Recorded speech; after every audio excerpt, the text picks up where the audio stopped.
I begin in the name of the God whose mercy is profound, whose kindness is forever. I am beginning a series of presentations. The title of the presentations is Why Islam? This first episode of Why Islam is entitled Why Islam?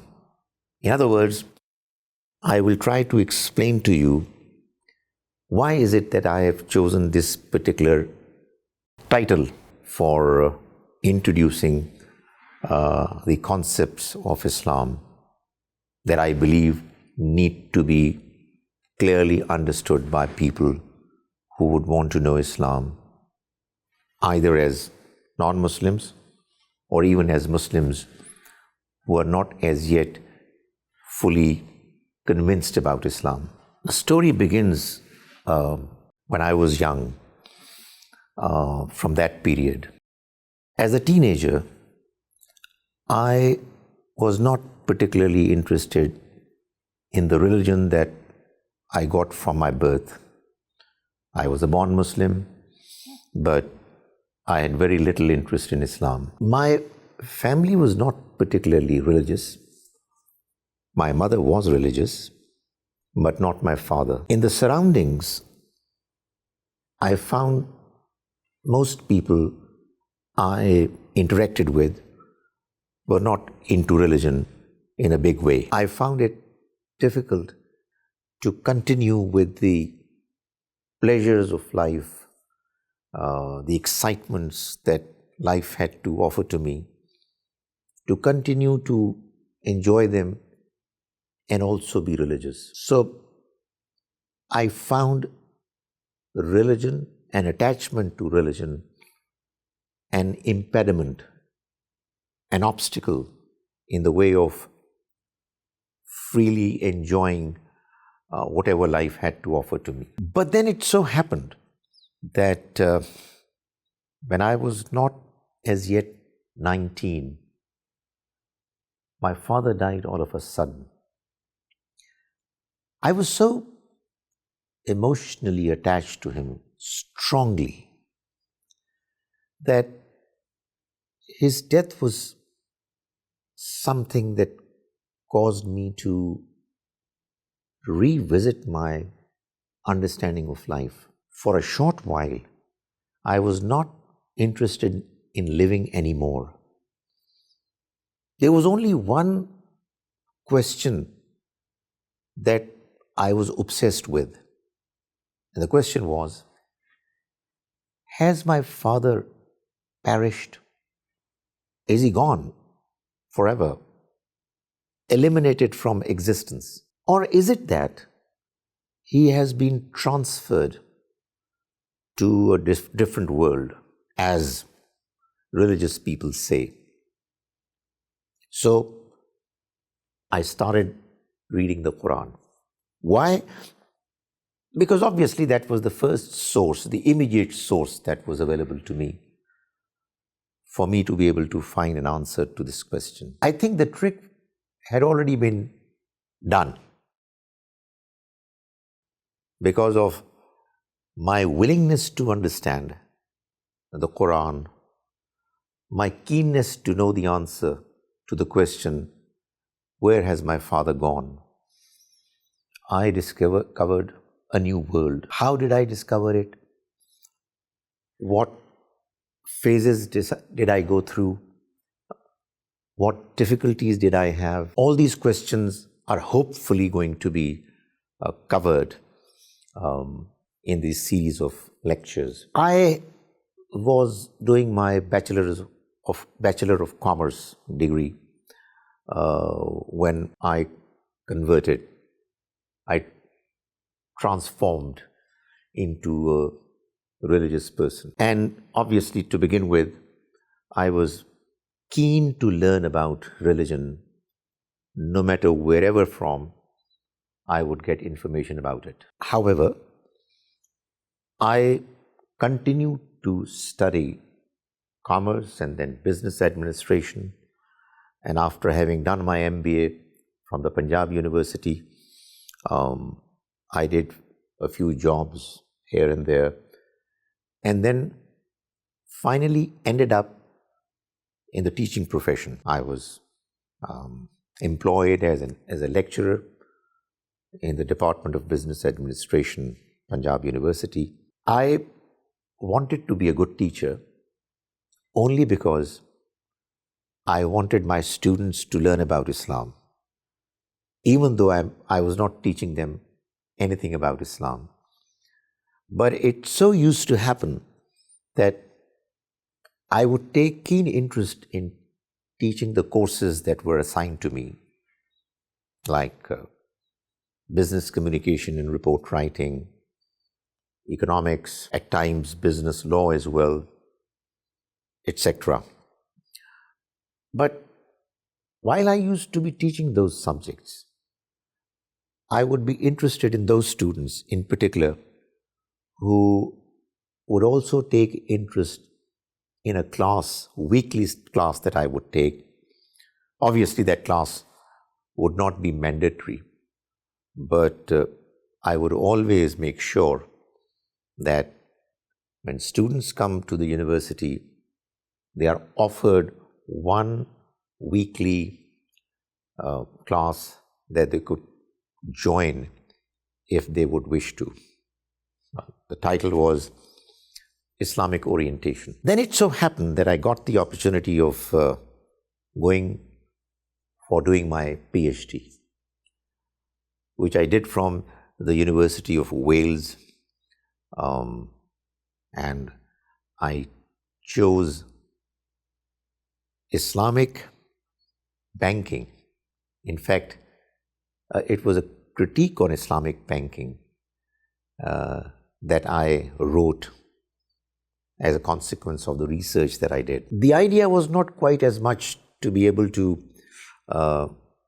do research in Islamic banking as it was for me to be able to do research and study more about Islam and somehow get the opportunity of teaching Islam. And it worked. When I came back to Pakistan after 4 years in 1994, I continued to serve the Punjab University, but very soon I got an offer from Lahore University of Management Sciences, LUMS, for me to teach Islamic studies to their BSc students. So from there on started the journey of teaching Islam in a formal way. When I imagined what kind of course I'm going to design for the purpose of enabling a youngster to be introduced to Islam, I came up with a design which was very similar to what I'm going to be presenting before you.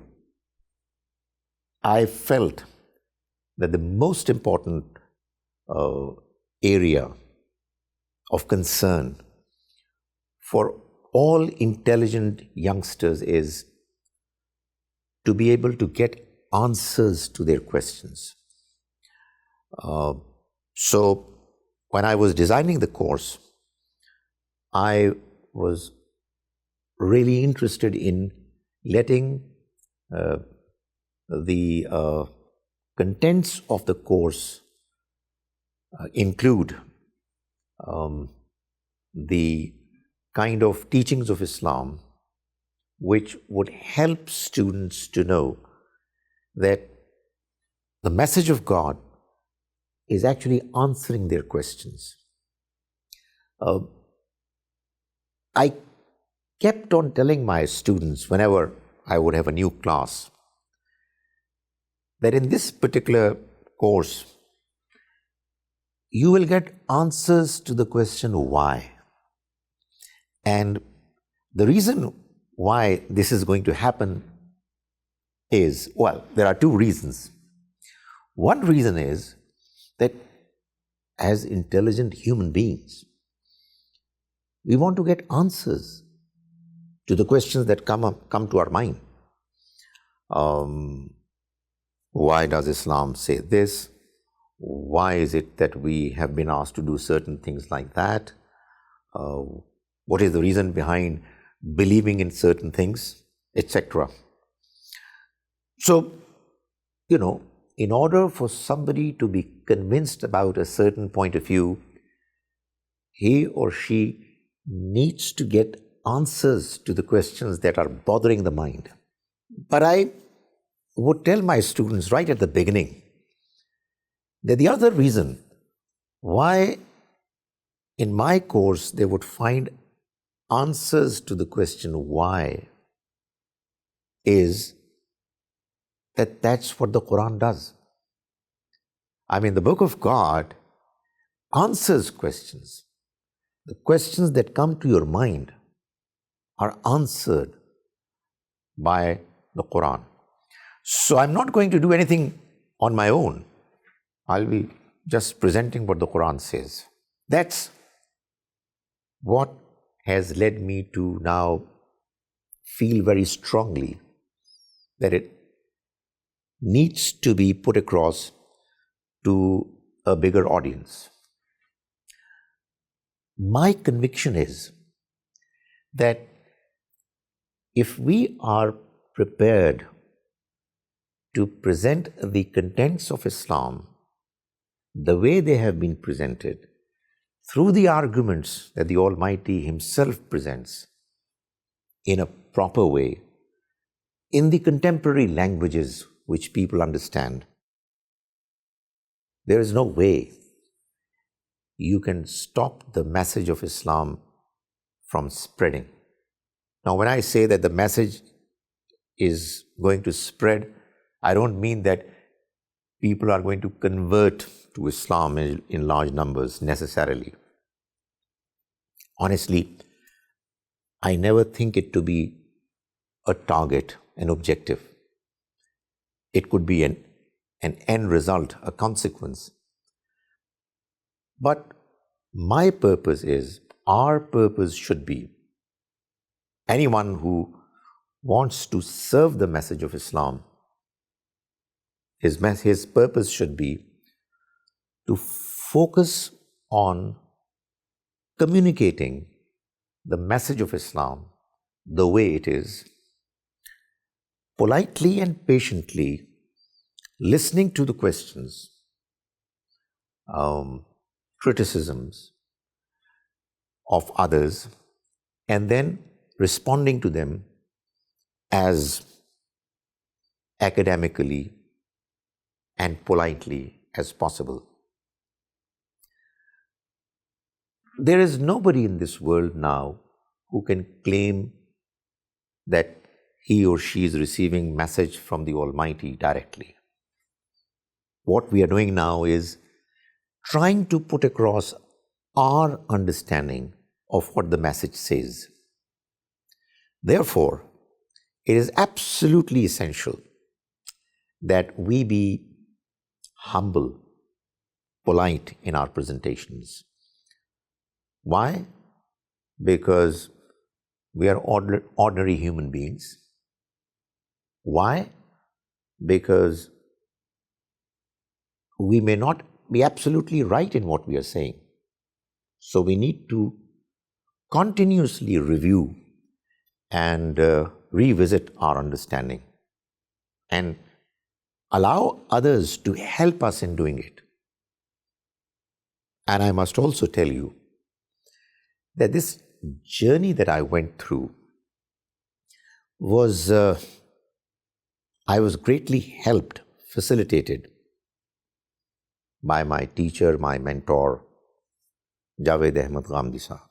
He was the one who encouraged me to continue to explore the difficult, complex questions that I came across.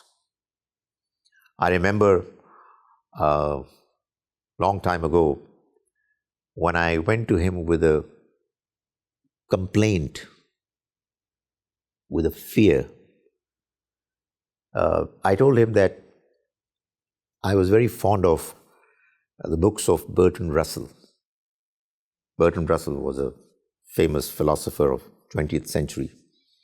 He would write beautifully, and he was an atheist. I told Ghamdi Sahab that I'm really fond of his writings, but I have a fear that if I would continue reading him, I might endanger my faith. And he very clearly said to me that you must continue reading him. If you are going to abandon reading his books simply because you fear the possibility that in doing so you will lose your faith or weaken it, then be absolutely sure that this is going to happen if you don't read it. Because thoughts would come to your mind, Satan would tell you that you are not even able to face Bertrand Russell's arguments. How can your faith be correct? And, it paid off. It was, I think, a very important, valuable piece of advice that I got from him. Not that it was the only one. There are many others that I got from him, but it really paid off. I remember that thereafter, when I went through the reading of the Quran over and over again, and after having been taught the Quran by Mawlana Amin Ahsan Islahi and Javed Ahmed Ghamdi Sahab, it was not possible. And let me add Dr. Israr Ahmed Sahab too, because towards the first phase of my learning career, for the 3 years I spent with him, he too was an important part of my learning process. All these important, illustrious scholars, they emphasize the fact that if I was to read the Quran, there's only one way of doing it, and that is to read it with an open mind, with deep reflection. So, when I was able to read the Quran properly, understand it properly, I felt that I was also, as a consequence, able to answer all the questions, or shall I say, most of the questions raised by people like Bertrand Russell. I am not claiming that my answers were the best answers that I was able to come up with. I am still at a very preliminary level of learning my religion. But what I can ensure all of you is that if you keep your mind open and if you continue to explore the questions beginning with why, the Quran will not disappoint you. In fact, you will get answers to your questions.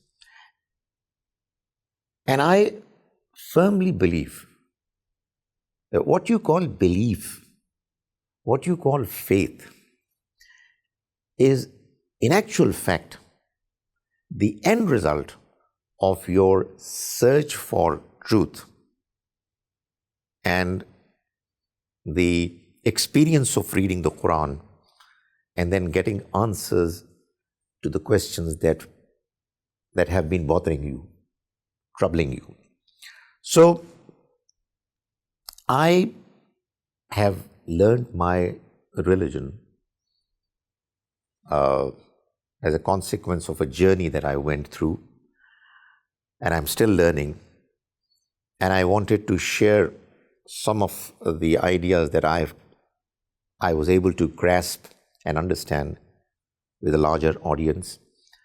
I'm so very thankful to Ghamdi Center of Islamic Learning for providing me with this opportunity, this platform, to let the understanding that I've got to be put across. In the later part of the presentations, obviously many questions would arise. And I would welcome and encourage all of you who are listening to these presentations to kindly come up with your questions, and let's share what we have in our mind, and let's improve our learning, understanding of our religion. I hope you will enjoy this series. I hope I'll be able to do justice with it. May God Almighty enable us to understand His religion as best as is possible.